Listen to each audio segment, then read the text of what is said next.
Well, well, well, finally we are live. Look, typically it's my fault that we are late. I'll be the first to admit, but not this time. Although I have just clocked. Am I coming through just one ear?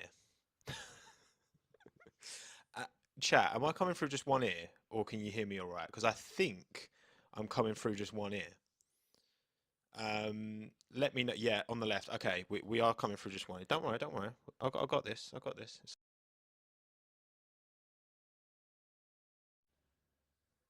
Um, hang on. I think I need to do this. Okay, how's okay? We're good. We're good. Both ears. Both ears. I think I fixed it. Have I fixed it? Can we clarify, please, chat, that I fixed it? Should we? Let's just start again. Let's just start again. Welcome to the stream, everyone. The pre-race Chinwag for the 2023 Austrian Grand Prix, seamless as ever. Roll intro, and welcome to a hotel room in Vienna, because I will be there tomorrow and Saturday at the Austrian Grand Prix. Welcome, everyone. Thank you all for coming. Thank you for joining me. I'm wearing my flowery shirt because it's actually been a nice day in Vienna today. It's going to be rough weather-wise, as far as I've heard anyway, in Spielberg, for the remainder of the weekend. Thank you, Kasufal, Rufus, Brandon, Tina, Seb, Luisma, Philip, Hamza, Melon, David, James, Junior, Matthew, Marcel, Peter, Stefan, the big boy himself, great name, Thunderbolt, Peter, Dumda, Jason, Liam, Mark, Brandon, Halita, Bennett, Carlos, Brandon, Rice, Rivethead, Emilio, Ty, Arnaldo, Philip, Govster, Daniela, Focus, Mini, Ninja, Justin, and 100 F1. Welcome. I'm sorry I had to, again, to all the live viewers, I had a time, I changed the time, and I changed the time again, because my laptop still thinks it's in the UK, so it's not adjusted to Austrian time, so I do one time on my laptop, and then it's different on the app, but whatever. We're here, we're fine, we're good. That's the outside of the hotel room, in the undisclosed location in Austria. It looks beautiful out the window. To be fair, it's literally traffic lights, and I mean, there's some beautiful buildings in Vienna, but that's not one of them. But the blurry background makes it look somewhat nice. Why is Tommy in Vienna? Well, the race is in Austria, so I'm going to the race tomorrow.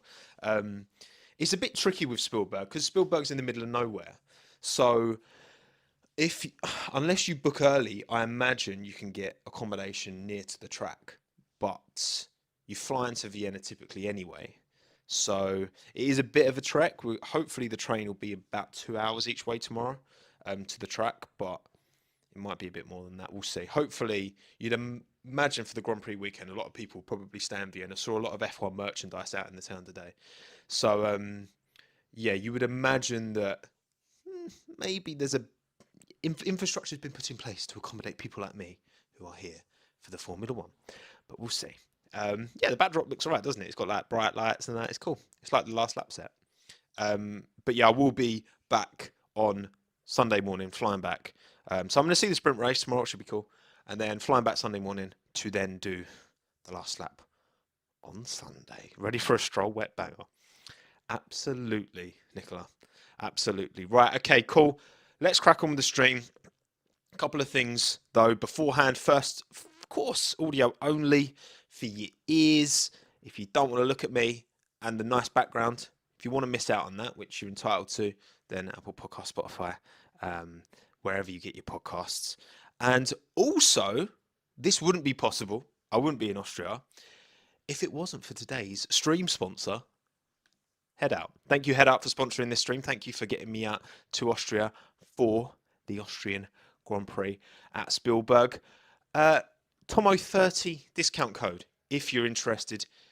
The place to go for regular, reliable tickets, best seats, best events going. you can get 30% off all of the remaining European races if you want, including Austria. If you're thinking last minute, oh, maybe I'll get a 1-day ticket for the race. They still have 3-day tickets, I believe, on the website. You can check yourself. Austria, Britain, Hungary, Belgium, Zandvoort, Netherlands, and Italy. If you want to go to any of those races, you get 30% off with my discount code. So give it a go. Give it a go if you fancy. Thank you, Head Out, for sponsoring. Much appreciated. Channels like mine, sponsors are the lifeblood. The lifeblood. And it's cool opportunities because I will be filming a video mainly tomorrow here, maybe over Saturday as well. So if you are going to be at the Austrian Grand Prix tomorrow or on Saturday, stick around. I'll probably post on socials where I'll be at some point, and we can do something fun together. We can make some fantastic content together. Oh, the stream's lagging a little bit. Interesting. Well, look, listen, hotel Wi-Fi, it is what it is. It might happen. Hopefully the VOD will be somewhat unaffected, but there you go. Hopefully the stream doesn't keep freezing throughout, but we'll crack on anyway. Thank you, Head Out. Appreciate your sponsorship for this stream. Now let's talk about round 10 in Austria. What are our expectations? What do we make of the Red Bull Ring as a track, right? Because it's a bit of a staple on the calendar now. Very simple circuit. It's not much in the way of corners, but great elevation change. Typically, really good overtaking opportunities, particularly into this turn 2 and turn 3. I know they're not technically called turn 2 and 3 because corner names are weird, but you know what I mean. Like turn 1 isn't really, but you've got 2 pretty hard braking zones after that, which are great opportunities for overtakes. 10 out of 10 track, 7 out of 10. Look, I think it's probably, I consider it in a similar vein to Interlagos, actually. I mean, I love Interlagos. I prefer Interlagos, but it's right up there at the sharp end for me. Right up there. Has to be, surely. Consistent bangers. Wet bangers, dry bangers as well, which is always nice. And Lando does well. Yeah, I mean, there's a lot of Lando McLaren fans, a lot of Papaya fans, aren't there, in Austria? So I wonder if, well, that would be interesting to see, actually, tomorrow, whether, now that we've got Zandvoort, does that take away from some of the, crazy Verstappen fandom we've had in Austria for years now? Because it's still the Red Bull Ring, but obviously now Max actually does have his home Grand Prix. So, yeah, I do wonder if it's still, considered in the same way. I guess we'll see, won't we?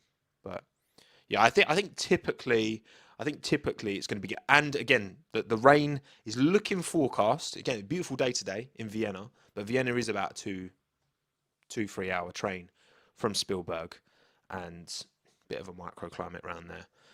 Hope from my point of view, I'd like it to not be wet, but as long as it delivers a great, race, then I'm happy at the end of the day. So Verstappen has 3 home GPs. He kind of does, yeah, because he's born in Belgium, so Spa, reps Netherlands, Zandvoort, and Red Bull Ring Austria. They love it. So the picture deems otherwise. Yeah, that is true. I mean, to be fair, I would, I wonder if there'll be some flares knocking about. I mean, I'm here for the sprint race, not the actual race. I wonder if the flares will come out after the sprint race.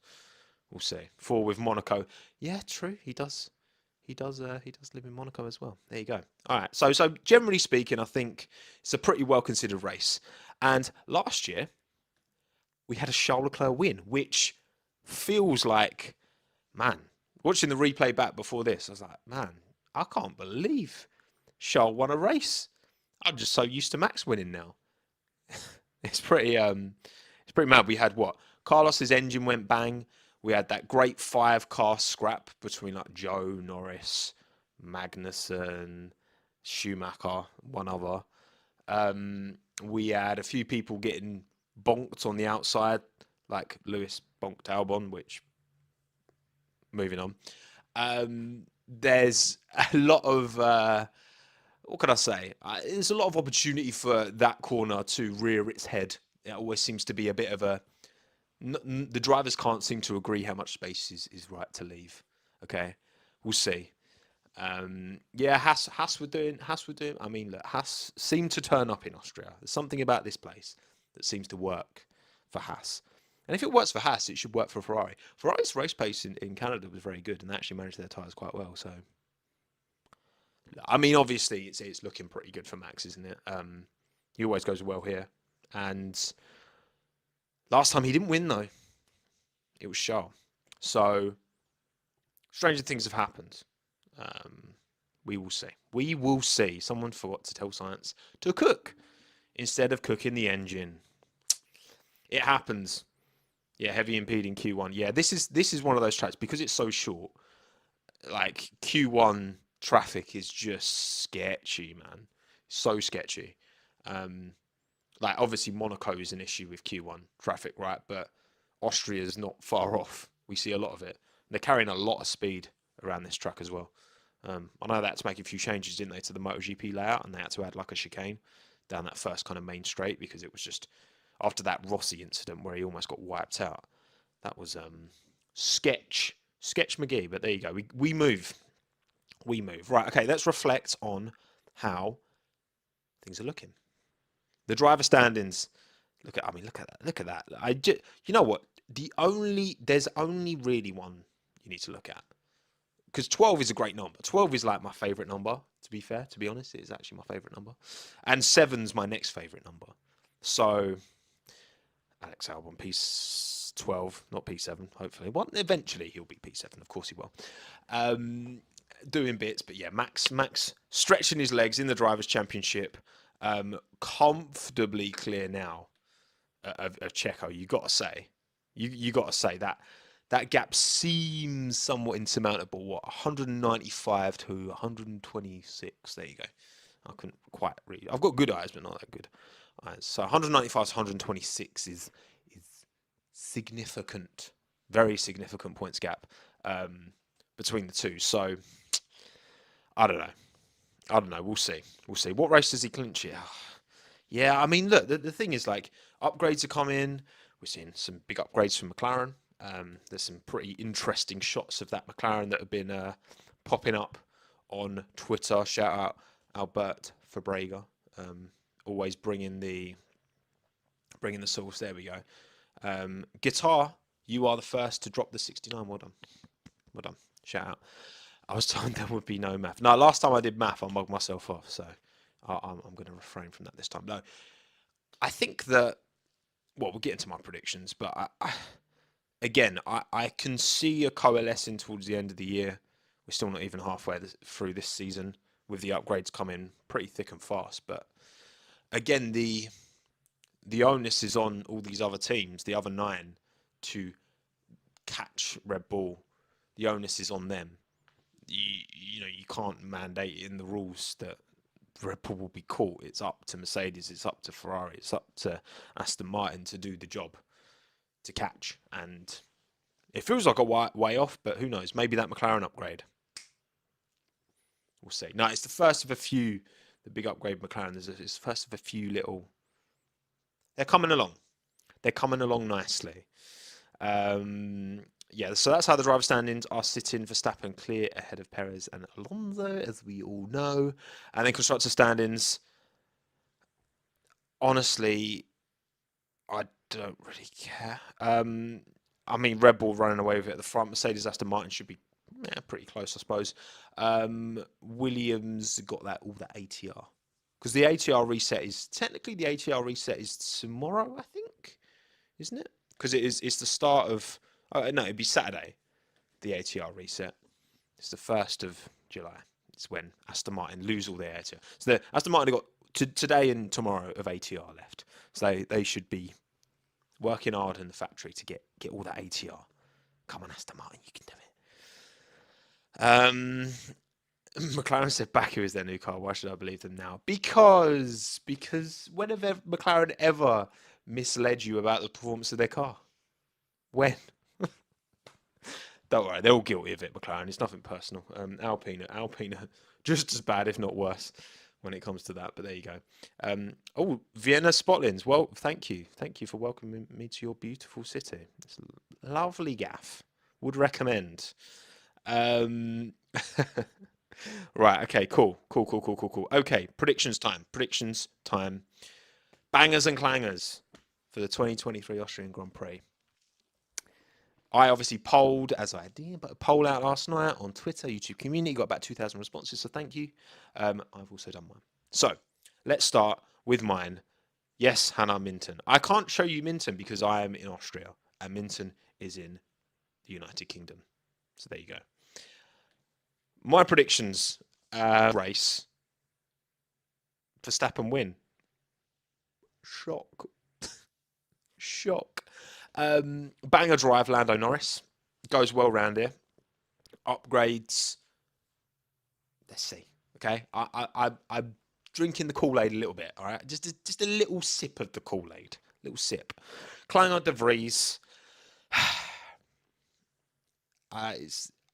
Helmut's words have. I struggle to see how that's going to motivate Nick. If you haven't seen, Helmut has basically come out and said, I wanted De Vries, Christian Horner didn't want De Vries, and turns out Christian's been proven right, which is kind of awkward. Yeah. I mean, he's been disappointed. De Vries been very disappointing, given his pedigree, given the expectation that was rightly around his name coming in. He's been disappointing. But for your boss to put you on flames like that in a public forum it's a lot. But this is Helmut Marko. This is what he does. Last lap Lando. Indeed. McLaren banger team. I'm backing the upgrade. I'm backing it. It looks a bit like a Red Bull. So I'm backing it. At least the inlet on the side pods. I'll get up some pictures later maybe. And Alfa Romeo clanger because Alfa Romeo. Perennial disappointment. So more of the same, probably. I don't know. I have no idea. I can't predict Alfa Romeo. The thing is with Marko is that because Marko is, he was the direct line between Dietrich and Red Bull Racing. Obviously, Dietrich's no longer with us, so there's a new team at Red Bull, and I'm not sure how that relationship goes now between Helmut, but it essentially feels like Helmut's kind of like Christian's superior. And so he, you said, someone should tell Helmut. It's like, well, yeah, but there's no one seems really above Helmut. Like, he's kind of the top of that chain. So, yeah, he kind of just says what he wants. But there you go. There you go. Right, cool. 1,000 people. There you go. Big up. Thank you all for coming. Appreciate you taking the time. Don't like the stream. Like it. Like the stream. Please. Thank you. I know you've done it, so thank you. So they're my predictions. Your predictions are as follows. Boom. 67% of you, Max Verstappen, race winner. 10% of you, Lance Stroll. Very good. 7% of you, Fernando Alonso. 5% of you, Lewis Hamilton. So is Aston Martin getting a bit of prop here, 12% of the vote. Okay.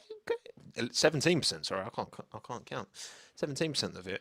Yeah, I mean, to be fair, there always seems to be. I think last week it was Ocon that was getting numbers in these polls. So it's just there's always one like left field driver that gets. Their community just finds the poll and is like, let's go. Yeah, no Checo in the top 6. Which is not ideal, given he's in a Red Bull, but there you go. You all got strolled, exactly. You did all get strolled. 19% Lando Norris banger drive, so you've actually agreed with me, although the spread is quite somewhat, not quite even, it's somewhat even. So Charles Leclerc 13%, Lewis Hamilton 12%, Stroll 9%. You're back in it. You're back in Lance. I respect it. I do respect it. Stroll pulls his big... No, I'm not finishing that sentence. Clanger drive. Checo Perez, 21% of the votes. Yeah, Checo's in a difficult place, isn't he, at the minute? Because obviously, yes, things aren't going well. Now it's how does he get out of this? The thing is, Checo just needs a nice clean qualifying where even if he's just like top four qualifying, he has the race pace. when I was doing my video taking Max out of the championship and seeing if Checo would still lead, which he wouldn't, he'd be 1 point behind Fernando right now. Checo, I think it was 4 of the first 5 races, he won. Sorry, he didn't win. He was ahead of the next car, the next non-Red Bull, by more than 20 seconds in the first 4 or 5 races. Now, 20 seconds, that's a whole pit stop. That is a pretty dominant-esque gap, I would say. So, look, I think Checo just needs to have a clean weekend. It's not a great start because he's not at the track. He has not been at the track today. He's not very well. So hopefully he's back to his best for the race. If he's not, then I guess Ricciardo would step in. He's got that, third driver duties, but hopefully Checo's all right. Obviously, we've had a few. Lando's had a bit of sickness in a couple of races, and it's happened before when drivers have taken the kind of Thursday off, and sometimes even bits of the Friday. Max was ill, wasn't he, a little while ago? So yeah, we'll see. Or Lawson. No, I think it would be Ricciardo, wasn't it? Wouldn't it? He's their attributed reserve driver. So it would be Daniel Ricciardo, as far as I am aware. Which obviously, hopefully it doesn't come to that for Checo. But if it does, it would be obviously fascinating to see how Ricciardo would stack up. That would be very interesting. But yeah. Daniel, it would be. Sorry, I stand corrected. Daniel's in Australia right now. Depends who's on site. Liam Lawson is there, but Daniel Ricciardo is not there. Okay, there you go. Thank you, chat. Thank you, chat. This is why it's good to go. I have one brain, which is flawed. You have 1,000 brains, which are also flawed, but we are all flawed together. So we create one big brain that is very flawed. So would it be... So Lawson is in Australia. Yuki is as well. Okay. Well, look, hopefully it doesn't come to that anyway, regardless, for Checo. But yeah, we'll see. We will see. Clang and Drive, who are so... Gasly, Bottas and Russell. Gasly's always in the top 4 for Clanger. I don't know what he's done. I don't know what Gasly's done to you, It's a bit harsh. Banger team, Mercedes, Ferrari just behind. Mercedes 22%, Ferrari 20%, Aston Martin 15%, McLaren 14%. So there is some hope in these upgrades. There is some belief out there. There is some belief. Yeah, no De Vries in the Clanger drive. Well done. Well done, everyone. Clanger team, AlphaTauri, though, 23%. Haas 17%, Alfa Romeo 16%, and Ferrari 13%. There we go. Bravo. Well, listen, we'll reflect on these predictions on Monday when I'm back at home. Ooh. When am I going to do my... Because I'm doing something really cool on Monday. I'm going to have to do my post-race stream. I might actually do my post-race late on Sunday just to get it done. Ooh. That's the sound of a European... ambulance. The European ambulance. You hear that? It's a fire truck. There you go. European fire trucks sound unusual. Thank you, Rivethead, for the tenner, mate. Appreciate it. Thank you. Heck. Wait, what? Heck Twitch. We'll have to give our. Oh, I see what you mean. F Twitch. There you go. We'll have our own donation culture. To be fair, I've watched your content for time, so it's probably time to give back. No, Rivet. No need, but thank you very much. Much appreciated, Rivethead. Big up, Rivethead. Yeah, bun Twitch, man. I might do, if I want to do a bit of gaming, I'll do that on Twitch. But this F1 malarkey is on YouTube. All right, I'm a YouTubist. That's what I am. All right, this is where I'm staying. Not going anywhere. Not going anywhere. All right. Okay, cool. Yeah, F1 Manager streams. No, they will be coming back, Roothead. I promise they will be. I'm excited to play F1 23. It's just crazy busy at the minute. I've got a lot of stuff, a lot of videos coming up this next month is gonna be raucous. There's loads of stuff happening, which is exciting. It's a lot, but it's gonna be good. I'm looking forward to it, and there's gonna be loads of videos for you lot to watch. Like, we'll be like multiple videos a week level. So there you go. Bosh. Right. Okay. Cool. Right. There's a couple of things. There's a couple of other things I want to talk about, but before we do that, connected. just as the guest has. I think we're good. Are we good? Are we back, everyone? That hotel Wi-Fi. Right. I'm welcome into the stream. Half of Aldas's face. Right. Hang on. First of all, am I coming through? Just in case. Can you hear me? Oh, look at how little he looks. Right. Okay. I think we're good. We're back. Lovely jubbly. What suits you come on? Why does the stream break? I know. I clearly break the stream. Although no, we're doing decent numbers. I was actually watching it over there. Yeah, it's all very good. Hello, chat. Very nice and funny to be on the stream. Is this the first time I've been on one of your live streams? I feel like you have before. It's been. It must be a while. Yeah. You're not a live streamer. You don't. Really I don't. Yeah, guys. I'm not that much of a live streamer. The thing is, I can waffle as much as Tommo, but I don't know how he does it. Like how he does it for like an hour, sometimes an hour and a half. I do not know. Really? I think you could do it. I think you could definitely do it. I think it's in your. I think it's in your wheelhouse, mate. Well, look. So I wanted to talk a little bit about little quotes, right? So is it Helmut Marko's? Let's go to this one first, right? So, if you've been living under a rock, you might have not seen that. Oh, look at your little head, just like in the corner. You got to go on this side. There we go. We got to bunch up, mate. Right. So this is a quote from Lewis Hamilton talking about changing ruling to stop teams developing too early. Basically, it's to try and circumvent this Red Bull dominance that's going on at the minute. The FIA should probably put a time where everyone is allowed to start on next year's car, so then no one gets an advantage on the next year. So, first of all, what do we think about that as an idea? Chat, let us know as well. What do you think about this as a concept? I mean, in terms of my thoughts, I think the problem is I could see a kind of an argument both ways. Oh, I need to actually get in the shot, don't I? The problem is, I think on one side it is a good idea because it kind of means that perhaps there isn't as much dominance starting into the next year. But at the same time, I feel like it kind of removes one of the elements of like, for example, 2021, do you develop your car all the way till the end of the season because you're in a close title fight? Do you kind of, if you're having a really bad season like Aston Martin were last year, do you just say, listen, let's cut our losses this year. Let's focus early on the next car. And sometimes, for example, Haas in 2022 or 2021, technically, they didn't develop the 2021 car the entire season. They focused fully on the brand new regs.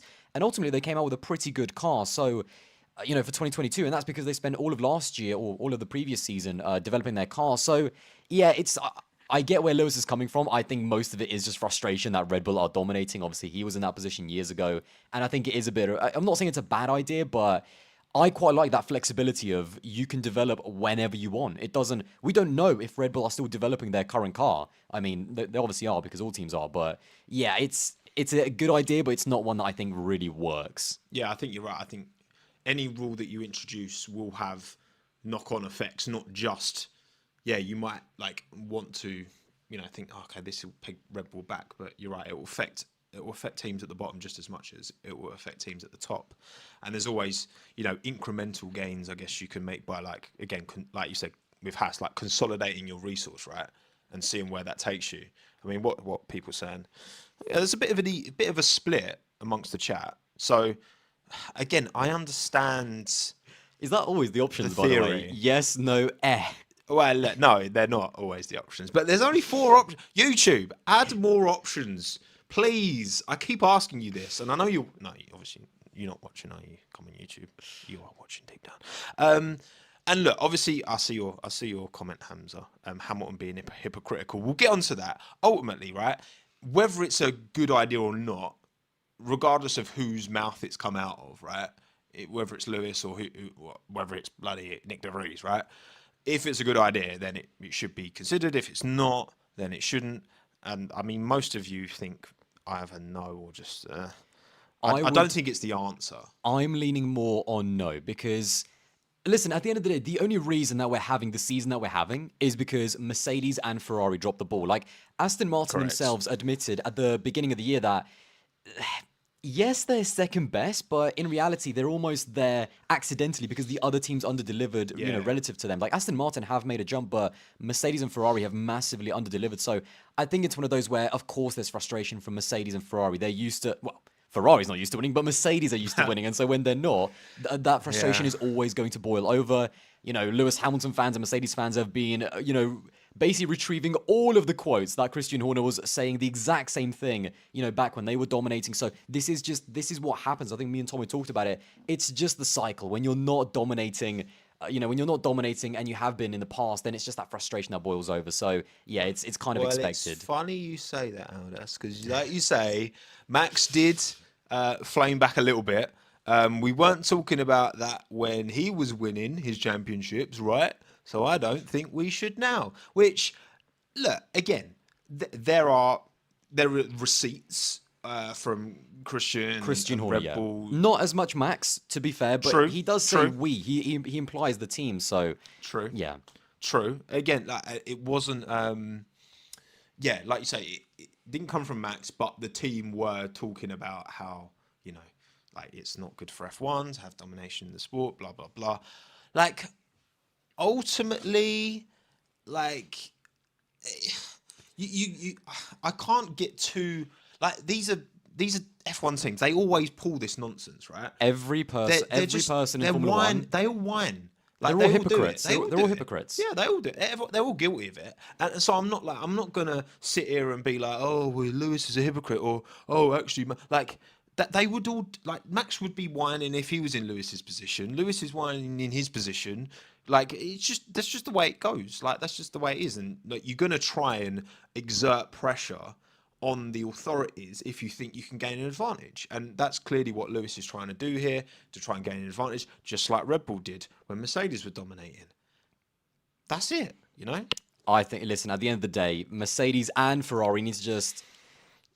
I was about to say, can I say get their fingers out their arse? Yeah.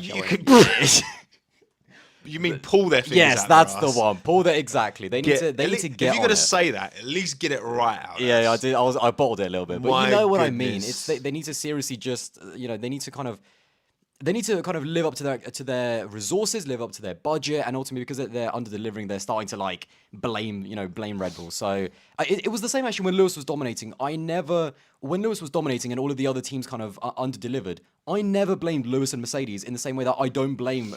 It's not Max or Red Bull's fault that we're having kind of a boring season. It's the other team's fault. It's always the other team's fault. And so yeah, it's just how it is. Why take responsibility for your actions when you can just blame someone else? Yeah, that's the easy. I should always do that. My quote of the day. Well, other than that, I mean, let's go through all the teams one by one as well before we wrap. Oh, this crop's really not helping. I'm gonna have to delete. Oh, out. Oh, this what kind of what is this turning into? Right, Williams, Alex Albon. The only good things to say about Alex, right? Surely. I mean, yeah, the guy is just, after that P7, that was such a ridiculous race. Even our taxi driver on the way to the hotel. Oh, he was loving it. He was loving it. He was talking about, he was Albon Central. It was unreal. He was like McDonald's. He was loving it. I do think this is, however, a big weekend, I think, for Logan Sargent, because I think this track should be decent for the Williams, and he's finally got the brand new upgrades that Alex had in Canada. He had a bit of a rough kind of start to the season, but again, rookie, a lot of street tracks, a lot of new tracks. Alex Walbon, get it in the chat. That's it. And I think, so yeah, I think this, more for Logan, I think this is a big weekend. He's got the brand new upgrades. He's had that kind of third of a season to kind of rough out some of the edges. So he needs to, I think, be at least closer to the points, maybe Q2 if the car is there. So a big weekend, I think, for Logan. Yeah, and I think, to be fair, Austria is generally low speed. Like, there's not big... I think it's more high speed, though. High to medium speed. There's not too many kind of really, stop, low speed corners. The two overtaking opportunities are pretty slow, aren't they? Yeah, that's true. So, I don't know. I think it's... I like to think that Alex can... What I'm saying is that what happened at Canada can happen again. Okay, it will. Another P7 on the way, clearly. It will. Don't you worry. AlphaTauri. Or what will they be called next year, Aldas? We don't even know. We don't even. We actually saw the AlphaTauri store, and let me tell you, it was dead. AlphaTauri store in It Vienna, was very dead. empty. No wonder they're taking the branding off the car next year. What do we think? Because like that they must think, okay, there's something else we can promote that will give back more than keeping. Because I mean, it's not going to harm. It's not harming their clothing sales having an F1 team promote your product, for crying out loud. So there must be something else they're identifying as, oh, okay, we'll get more value from promoting this, but I don't know what that is. The weird thing is, I don't really get what else they have to promote. I mean, what's the point? It was a weird comment to make in the first place. I don't know about anyone else. It was one of those random things where I could have guessed, if someone told me that Helmut Marko made a controversial comment, I could have guessed that he was slagging off one of his own drivers. But to say that AlphaTauri is being renamed, it's a bit of a random. I don't really get the point of it, really. I don't understand what they could rename it to get even more commercial kind of use of it. So it's just weird. I don't know. Bring back Toro Rosso for sure. I'm seeing a lot of those actually. So yeah. Maybe it will be one of Red Bull. They do all the different. They've got loads of Red Bull different flavors, haven't they? Like Tesco meal deals now. So maybe they will do one of maybe the green Red Bull. The green Like Red Bull. Troll Aston Martin. Oh, imagine if they did a green car. Lawrence would be fuming. He'd be fuming if they bought another green car. Yeah, Jag Red Bull. There you go. Back to Jaguar. Back to do a classic Jag. Or maybe start kind of because they're obviously doing that Ford tie-up, so maybe kind of start integrating that a little bit somehow. Yeah. I don't know. That's the one I've heard most. Yeah, and a few of you in chat have mentioned that as well. Because that's the only thing that makes sense. Unless you're going to advertise something else that's kind of in the Red Bull fold that isn't AlphaTauri, their clothing brand.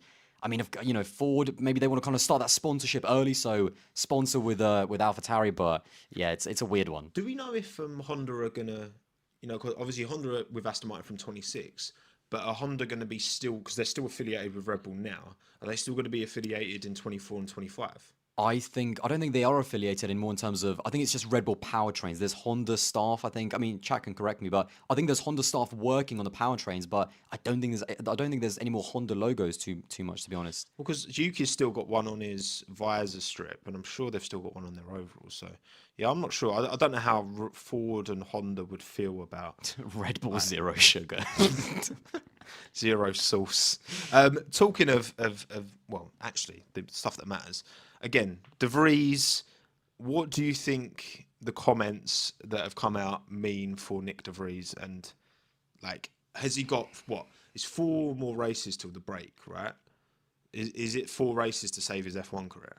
I think so. Red Bull, more than any other team, are trigger happy to get rid of a driver. Do you know what's really weird about those comments? I'm not saying they're wrong because we know they're right. Nick De Vries is underperforming. I think it's just a weird time to say it. Like, that's the sort of comments you make after a driver has been sacked. Like, that's the sort of comments you make, when he's already gone and you say, do you know what, I got it wrong, Christian was right, whatever. The fact that the guy is already in the car, I don't get what that accomplishes. He's already under massive pressure. Clearly, just sticking that knife in his back even more is not working. So it's just Helmut Marko just chatting a bunch of nonsense, basically. So yeah, I don't know what to make of it because I don't get the point. Is that going to improve it? How does that improve his performance? Is saying that Christian Horner said you're basically trash and you shouldn't have been picked. So I don't really get it. Well, yeah. Again, I think you can understand. Okay, the idea of you are publicly critical to try and motivate a response, a positive response. Oh, I'm going to prove him wrong. But it seems so precise to be like, oh, Christian didn't want him anyway. I did, and now Christian's been proven right. Like, that's such a weird, like, counterproductive. There's no productivity in the way it was worded. But again, look, my instinct was like, who's let him talk? But then again, he's top of the chain. So if he wants to say something, it's like if Lawrence Stroll wants to say whatever he wants to say, for example, like no one's going to tell him no, apart from I guess the board maybe. But it was a bit weird. AlphaTauri, yeah, maybe AlphaTauri is we should coin that because we were saying Awful Romeo, so maybe AlphaTauri as well. What did we rate of Beta Tauri? Yuki from Beta Tauri. Beta, that's the one. That's good actually. That's quality. Ace, that's very good, mate. Red Bull, this is just like is free Tauri. ideas for Red Bull right here. I hope they're listening, by the way. Beta Tauri, very good. What do you make of Yuki at the minute, by the way? Aldas, are we?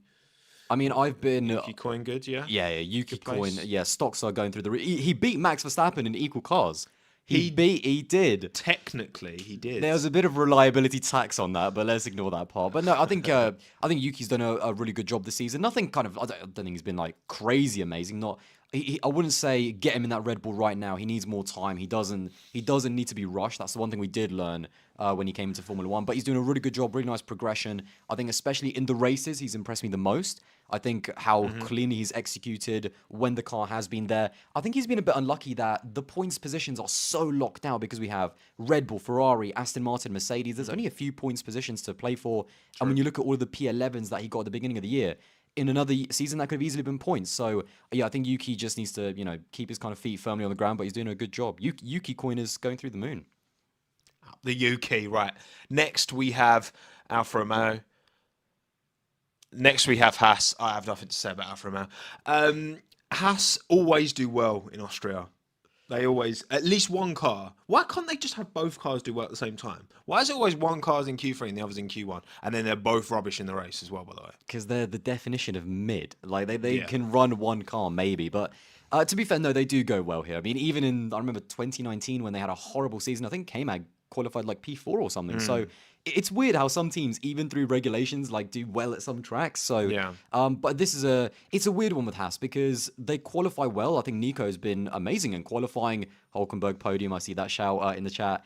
DH drinking the sauce. But then in the race, what's the tyre going to be like in this race? Because Hulkenberg just felt like a stone. Yeah, he got a bit unlucky with the safety car, but yeah, the Haas just has no race pace at all. Trash on their Trash. There you go. That was mine was better. I think ultimately, they've both got a really good qualifying in them. But I do think of the two, I definitely, my belief in Nico Hulkenberg is stronger than it is in Kevin Magnussen. So I've been quite disappointed with K-Mag. Actually, someone's mentioned average drivers, average results. I do actually want to do we think that these results are more on the driver lineup or the car? Like, do we genuinely feel like, these drivers are just under-delivering, and if you put, I don't know, Alonso, Ocon, Verstappen in that car, are they getting points? I mean, do we feel it's more on the Haas side or the driver side? What does the chat think? I think surely car, isn't it? Surely. I think like K-Mag and Hulk are like they're proven entities that maybe average, like in the middle of the. If you had to rank the drivers from best to worst, I think they would probably be just outside the top 10 for me. But car. Haas holes indeed. This chat is just a gold mine. Yeah, mate, that's great. Thank you, by the way, Matthew Baker. Appreciate you, Matthew. Is it counterproductive if the real objective is to actually remove him from the seat ASAP and replace with a driver, e.g. Liam Lawson, going back to AlphaTauri briefly? It is counterproductive because I don't get the point of it. How is saying Christian Horner didn't want you in that team gonna help him improve? I just don't get it. Is it counterproductive? Actually removed from the seat ASAP and replaced. Well, look, I mean, ultimately, Red Bull they could just pull any driver whenever they wanted. Like, they could do that. They have obviously that written into contracts that if we want to stick you in a reserve role, whenever we want, we can do that. So I just think that, Helmut's just speaking his. Which, I mean, part of me, like, appreciates the openness in a sport that consistently we get very PR. Like, Helmut Marko has never seen the two letters PR together in his life. I think Helmut Marko would actually be a really good YouTuber. Like, he would do he would just, he'd be unfiltered. I'd love it. I'd watch. Oh my God, that's actually when Vettel replaces him. I think that should we should make that happen, chat. I mean, yeah, could you imagine Vettel going on a podcast and saying, Christian Horner said you're trash. Get back to trash. Right, McLaren, Lando, Oscar, upgrades. Have you seen the upgrades? Yeah, only for Lando, apparently. Only on Lando's car. Someone can maybe tell me if I'm wrong. But big weekend. We've heard a lot of talk from McLaren. A lot of this is kind of the first upgrades from their new technical structure as well. Obviously, James Key is gone now. They had, I think, this kind of 3-person structure, although At the same time, a few of them aren't there yet. So correct. Yeah, there's a lot riding on these upgrades in terms of Lando will always deliver in Austria. This is one of those Lando bangers, no doubt about it. He's got he's got a good track record around here, hasn't he? So I think that if anyone's going to deliver the source, and there's a big fan base, of course. In Austria, no, I think that Oscar. Yeah, no, Oscar's doing well. You know, he's within a couple of tenths of Lando. He's doing well. McCookin. There you go. That's what Hannah calls me when I'm cooking dinner. Tommo McCookin. Did you tell the chat, by the way, that she totally forgot that you're here? Didn't realize you're in Austria. Oh yeah, that Hannah, if you're watching, that's honestly like it's ridiculous. I literally I got the train this morning with my wife. She got out of the train and went on her way to work with Minton, took him in. And I went to Gatwick Airport to get on the flight and fly here. And then at 5 o'clock, I get a call. We're having some food. Schnitzel. What are we doing for dinner? I'm in Austria, you mug. God, honestly. I thought I was forgetful and badly organised, but there you go. Lando needs to leave. Does Lando need to leave McLaren, do you think?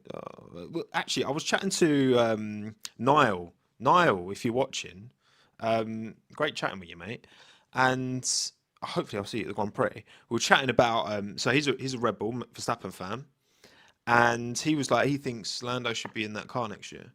Do you think that's viable at all still, or do you think he's going to believe in the project? I think he's got to give it another year, because the only reason I'd say another year is because, well, first of all, he has a contract, so breaking it is going to be a little bit tricky. But Checo's contract also runs out next year, and I think McLaren have said that all of the upgrades that they brought to the factory, this brand new technical structure, it was all to do with the 2024 car. So that's the next year. There's got to be some kind of at least tangible improvement. If there's no improvement next year, then absolutely he has a right to leave McLaren, because he's wasted there. You know, he's a really good driver. I think he's proved everything he can in the midfield, and he needs to have at least a chance of fighting for podiums. So I'd say this time exactly next year is when I think we should seriously be looking at Lando leaving. Yeah, I think that, you've got end of 2024 is going to be quite an interesting one. I think, because there's a few drivers who I think should maybe give it till the end of next season before them. Yeah, it's either it's working or they need to move on. I'm thinking Norris. I'm thinking Albon as well at Williams. I think maybe Albon to McLaren, replacing Norris. Or what do we think, chat? What do we think? We'll see. I think, again, I think Aston Martin's success has exposed a lot of teams, and McLaren are one of those teams because they've talked a big talk for a while. But obviously, facilities not. It just feels like continuous. Like I like McLaren. I've got a soft spot for McLaren. I just feel like it's always like, yeah, we're getting there, but it's like they're always climbing the mountain, but the destination it's like the mountain's always growing. So they keep climbing, but the mountain just keeps getting bigger, and it's like you're just not going anywhere. And it must be, for all you hardcore McLaren fans out there, it must be. I don't know how they do it, mate. I don't know. Yeah, they always have an excuse. Keep in mind, I mean, Ferrari fans always, say that, they've got it rough, but at least their car can score points. Do you know what I mean? Like, it could be a lot worse. They used to have won races like fairly recently. Yeah, within like a year, excluding Ricciardo's win, of course. But yeah, it's like learning to swim. Yeah. Drowning, not good. It's like swimming against the tide. That's what it's like being a McLaren fan, I think. All right. Alpine, Superman, Wrexham, United Airlines F1 team. Yeah, a bit of Hollywood to Alpine. It's weird with them. They're kind of stuck in the middle of nowhere. Like, they're very clearly ahead of all of the other teams behind them. So, Alfa Romeo, McLaren.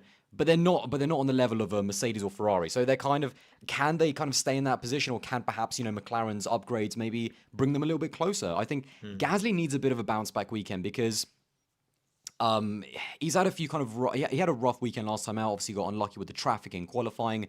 And I do think that there has been races where he's genuinely beaten Ocon on pace, and Ocon's just starting to run away with it. And I think Gasly needs to have a big weekend here. I think they're pretty close. I do rate Ocon ahead of Gasly, but I do think that this is a teammate that's really going to help Pierre now, because I think his teammates up until before jumping in the Alpine, obviously except for Verstappen, weren't the most. He had a Yuki, he had Brendan Hartley. These teammates, Kvyat briefly as well, and after Kvyat's kind of peak, I think had died out somewhat. So I think having Ocon, who is very, very good and very underrated as far as I'm concerned, I think this is the right place for him to be. I mean, it's certainly a switch up from AlphaTauri, considering, you know, I know he was doing bits for AlphaTauri in 21, but now they're last in the championship. They stink. So stink. I think that, yeah, again, Alpine and McLaren are just like two of the same for me. They're so mid. They're the definition of mid. They're like fifth and sixth in the constructor. They're just mid and midder. It's as simple as that. The mid and the midder. I'm excited for the partnership and all that, right? And they want to sell more Alpines in the States. There's this big plan to have. I mean, they have one. It's quite interesting. Well, they have one now. They're going to have 7 by 2030. Yeah. And then 2027, they're going to start for the first time selling Alpines in the US, because you can't even buy Renaults in the US. So I think this is all part of that as well. This is as much tied to the F1 team as it is Alpine as a, because again, they've when was it? 2021. So we've had 2 and a bit full seasons now of Alpine being promoted in Formula One while still only selling one car. And also, Laura, they had this like 100 race project that they announced at the beginning of, well, technically it was to begin in 2022.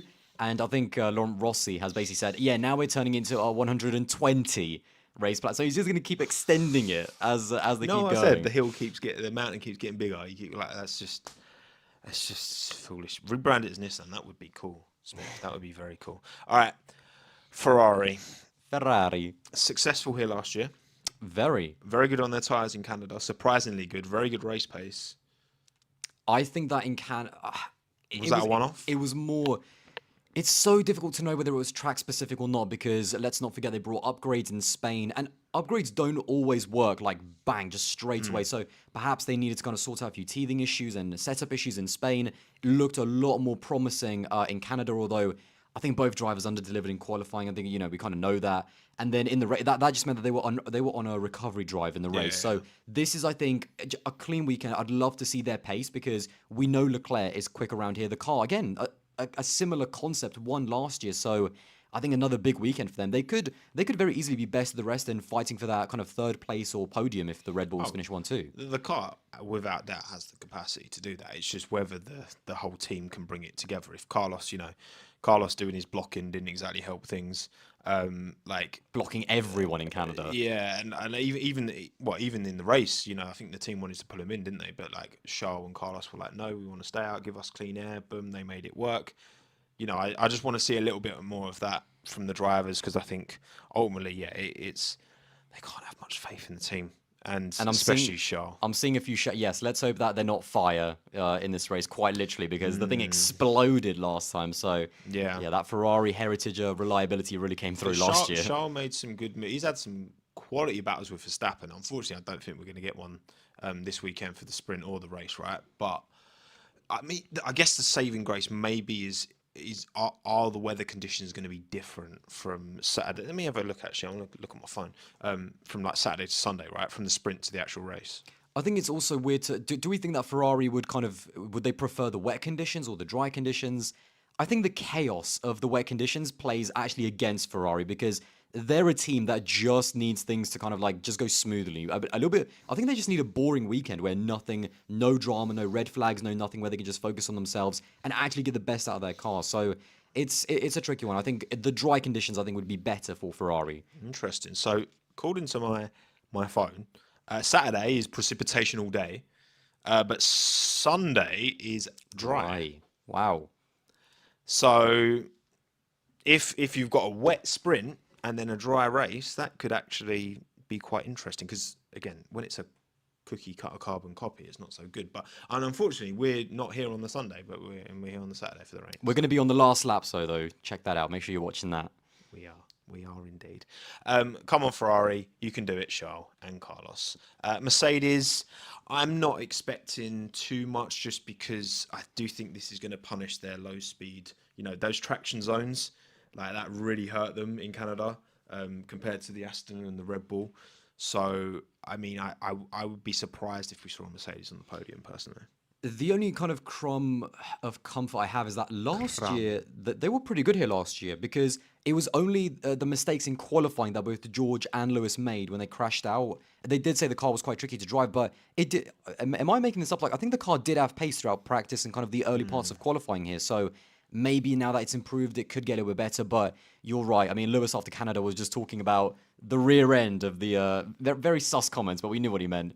The rear end of both Alonso and Verstappen and those traction zones, especially up at turn 3. I think that right hander, that those are really important corners. And is Mercedes going to be able to match Red Bull and Aston Martin? I think that's going to be the big one. And also another driver, Russell needs a cleaner Russell weekend. to the barriers. Here we go.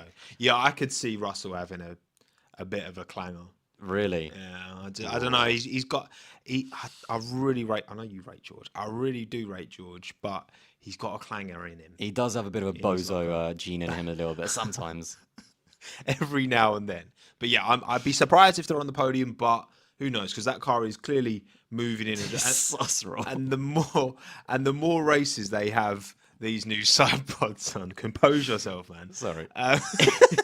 Then the better I guess they'll get. Right, we'll see. But then the green bull, Aston Martin McCutcheon.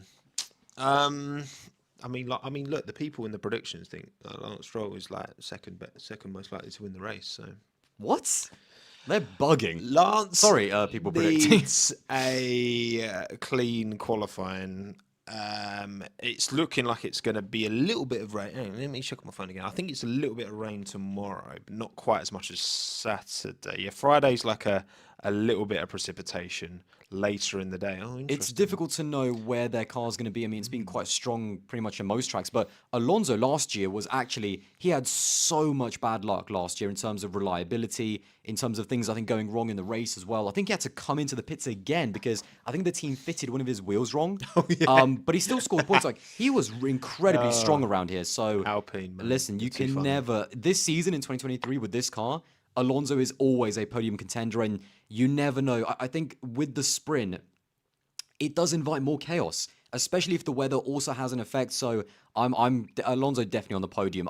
If Lance can get anywhere near a podium, I think that'd be good for him. But yeah, he needs to. I mean, when is he going to get closer to Alonso? It's because how long does that kind of daddy's team kind of stay with him? It's difficult.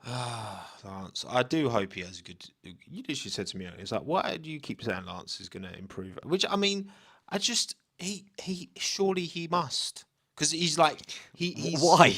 I don't know. Give me one piece of evidence that says Lance Stroll will improve. Not evidence, just belief. Just vibes. Oh, just because he will be given the longest career of any F1 driver ever if he wants it. He could carry on racing when he's 50 and Lawrence is, 85, and he's one of them flying heads in Futurama in a jar because he's a billionaire and he will never die because he'll be knighted by them for sure. Oh yeah, and he wants to be knighted, doesn't he? Yeah, he does. For turning Aston Martin around. Well, you say you've turned Aston Martin around, but I'm still, I think, 60% down on my shares in Aston Martin, Lawrence. So you're not getting really from me. Yeah, I was 85% down. So, now I'm 60% down. So, as Lawrence would say, listen, if you're a long-term investor, that is growth. That is consistent growth. So just keep it with us. That's what it is. Gross. Give me back my money. Give me back. Give me my money.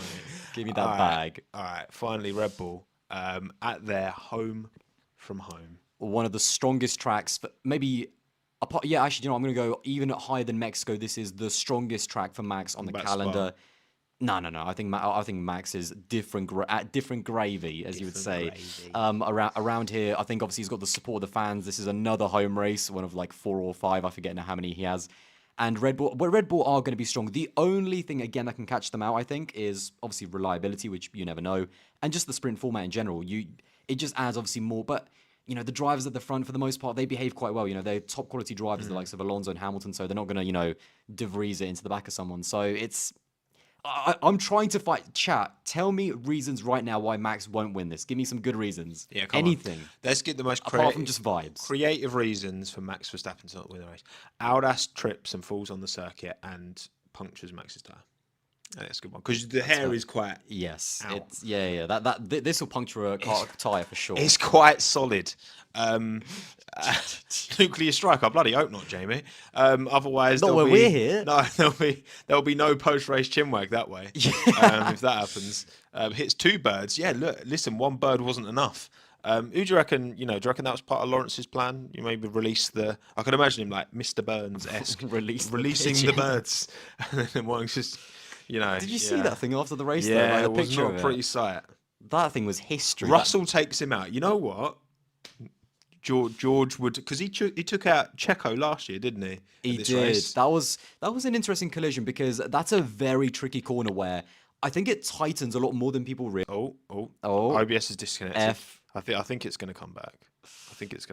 Yeah, is it back? We're back. We're back. Yeah. It's countdown. They just missed all that genius coming out of my mouth. Countdown. No, I think they got the gist of it. How many times are we going to see someone go off on that downhill right hand of turn 4, whatever it is? How many times? Prediction. Oh, I think we're going to see in the sprint and the race together. In the sprint, I think we're going to see about 4. I think 4 drive, because it's such an inviting spot to go around the outside if you can get kind of the run on the driver. So I think it's going to be, especially in these cars, as much as we are having a dominant season, I think it's easier to kind of race a little bit. And we saw last year that plenty of cars were racing. So hopefully it'll be even closer. Maybe not for the win, because Max is probably going to win it by day. But in the midfield, hopefully it'll be a bit closer. Sam 4. I'm going to say 6. Oh, wow. Both. I think it's going to be a little bit chaotic, especially if there's a bit of rain on Saturday for the sprint. There's going to be a lot of gravel. De Vries will take it. Look, we'll see. I mean, I do hope that Nick De Vries has a good race after the comments from Helmut Marko, because it would be nice to see him bounce back. I love a little phoenix from the ashes story. That's why Albon coming back and doing well now. Ocon getting unfairly dropped, as far as I'm concerned, coming back into the sport now, doing well. I like those story arcs, I like the storylines. As much as every person on the internet, and we at times as well, have been just absolutely just bagging it on De Vries in terms of how bad he's been, he's still a decent driver. He has talent. This is a guy who does have raw ability, but I think he's just struggling with confidence. He's clearly struggling with a difficult car. I mean, that team is last in the constructors for a reason, and he needs to somehow use that negative reinforcement that's coming from Marko just for some motivation. So, listen, all it needs is just one good race, and mentally that can just be like a switch. So you never know. Yeah, I can't. Like, if I was in De Vries' position, I'd just hear those quotes and I'd just be like, "You're knobhead." I can't imagine being positively motivated by it. No, but negative reinforcement. I'm gonna prove him wrong. So. Listen, I'm trying to find some. Listen, I'm trying to prop up De Vries a little bit. I'm struggling here, guys. Maybe we'll see. All right. We're gonna wrap it there. We've gone just over an hour. This has been good. Aldas, thank you for coming along. Thank you very much for joining me for this pre-race chinwag for the 2023 Austrian Grand Prix. Subscribe to Aldas on YouTube. ALDAS. What was your video today, by the way? I did a video on Alonso's legacy and how it's improved and since he's come back, because at the end of 2018 it was looking a bit shaky, but I think Fernando proved a lot of people wrong on his comeback. There you go. Me being one of them. But don't forget, he said Fernando was flop of the season going into 2021. Look, mic drop. But it meant I got a great thumbnail out of my reacting to that terrible prediction. Okay, so. Every cloud. I would love to show you Minton Jane, but I am a 2.5 hour flight away from the UK, so I cannot do that. Lomo indeed, Tyler. Thank you all again for watching, listening, wherever you are in the world. Like the stream, rate, 5-star Apple Podcasts. Oh, what should people write in the comments if they've got this far in the stream? Keep it clean. Keep it. Oh, no. No, I'm gonna leave that to you. No, it's bad. Wowdas, that's good. Wowdas. Wow. Okay. Type Wowdas, WALDAS. Exactly. Right, Wowdas in the stream. Get Aldas more. There we go. I love you, chat. Thank you very much. And then type that in the comments for the algorithm. It helps. But don't subscribe to Wowdas. Subscribe to Aldas. Yes, do find the right channel. Yeah, there we go. All right. Cheers for coming, everyone. And I don't know. I'll see you on Monday, I guess. And I'm going to do a video for this. It's going to be fun. Bye. In Austria. Bye, everyone. Bye. Keep waving. Keep